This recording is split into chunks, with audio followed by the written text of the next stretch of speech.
We are only 3 days away from UFC 6 early access. If you ordered the deluxe edition, then I'll see you in the field, my boy. Because we're finally here. We finally made it. And I'm really excited. So moving forward into UFC 6, I want to give you guys some tips that I found helpful in UFC 5 as I progress through my skill levels and progress through the ranks and ranked. A lot of which I learned from you guys, fighting you guys in chat, fighting guys on my live streams from TikTok to YouTube. So with that being said, here are 10 tips to take into UFC 6 as we say farewell to UFC 5. Tip number 1 is going to be patience is key. UFC 6 is a striking focused game. The ground game didn't change much at all. The ground game is overall the same. What that means is that the devs focus heavily on the striking. And if we're being honest, most players that play the game are strikers. So you want to be able to dominate on the feet. And patience is what's going to get you there. Having patience in UFC 6 is going to allow you to keep yourself in good health. Ultimately, you can't get the KO or even get the win if you're being destroyed on the other end of things. So the patience is going to open up your defensive options and as well open up your offensive options. If you start with defense, you start with patience, then ultimately you'll see that the KOs come to you. And that brings us to our next tip. Know when to go for the kill. If you've mastered patience at this point, then the next step is to know when you want to go and get that KO. I see that a lot of players in UFC 5 never really take their time and always try to get a KO super early in the fight. You either have 3 rounds or 5 rounds, so why not use them? Being selective about when you go for the kill will do a few things for you. For one, just make you an overall more dangerous striker in general. And for 2, it'll keep your opponent off balance. Never really knowing when you're going to come and go for the kill. Never really knowing when to counter. And as we know, UFC 5, just like UFC 6, in my experience, is going to be counter heavy. Counter punishes are going to be very crucial to the stand-up, just how they were in the past. So never give your opponent the opportunity to make easy reads and easy counters because you want to get the KO super early in the fight. It just doesn't really make sense, really. Some ways that I know that I'm ready to pursue a KO is if I built up a good stamina lead and also a good damage lead, either on the body or the head. Whichever one's the lowest, typically that's where I'll try to end my combination. Speaking of combinations, tip number 3 is going to be same side combinations. In my experience with the UFC 6 beta, I noticed that the jab will be a lot stronger in UFC 6 than it was in UFC 5. Using same side combinations will help you prioritize defense as you ultimately return quicker to your defense when using the lead hand, for example.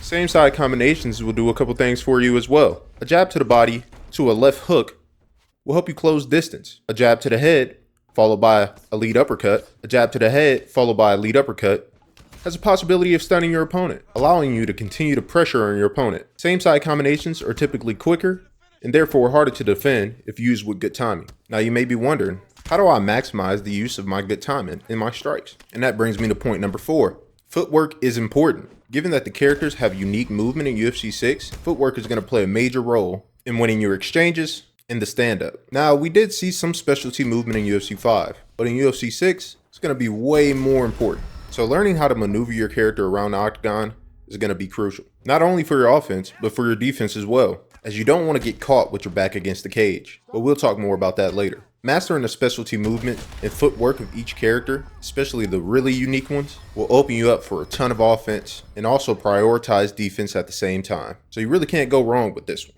Tip number 5.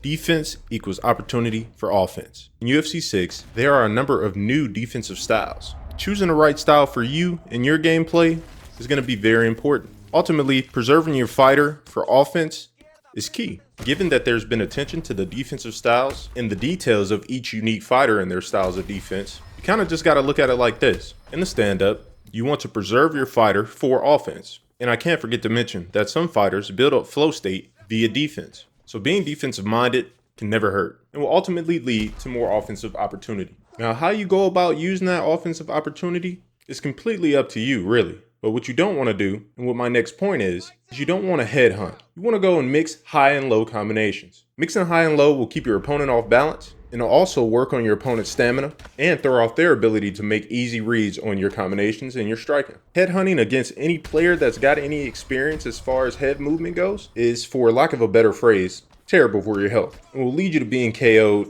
in a brutal fashion. So jabs to the body, hooks to the body, alongside hooks to the head, 1-2 combinations in on a body kicking your opponent on his way out of hooking range, and utilizing the low kick with certain characters not only will help you build up the flow state, but will lead you to find more success on UFC 6. Point number 7, and one I said we'll come back to, is using a cage to trap opponents. There are 3 things that happens when your fighter is against the cage. For one, he has less defensive options on the cage. Trapping your opponent against the cage will give you the ability to take away his pull counter. Fighters ultimately have slower striking when their back's against the cage, and there's a higher possibility that you're finished because you've been stunned and you fall into the cage, allowing your opponent to land more strikes or allowing you to land more strikes. So really this tip is both ways, offensive and defensive. You don't want to have your back on the cage, you want to have your opponent's back on the cage. Tip number 8, practice mode to learn punish windows.